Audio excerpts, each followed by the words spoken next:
Çoroğludan Bakıxanova gedəndə və Çoroğlu rezidensiya və Fidan yoludur. Çoroğlu qabaqdadır.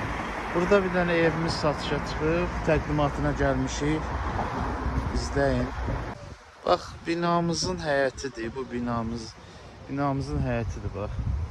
Belə qəşəng bir setkası var.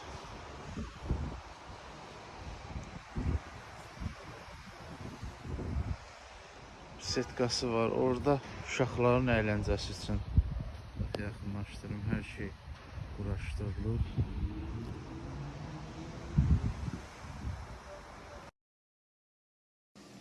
Binamız 14 mərtəbəli binadır. 14 mərtəbənin 6-cı mərtəbəsidir. 2 dənə sürətli lifti var. Girəndə belə bir hol hissəsi bizi qarşılayır. Təmirli evdir. 2 otağın 3 otağı düzəlibdir. Sanuzəldən başlayaq.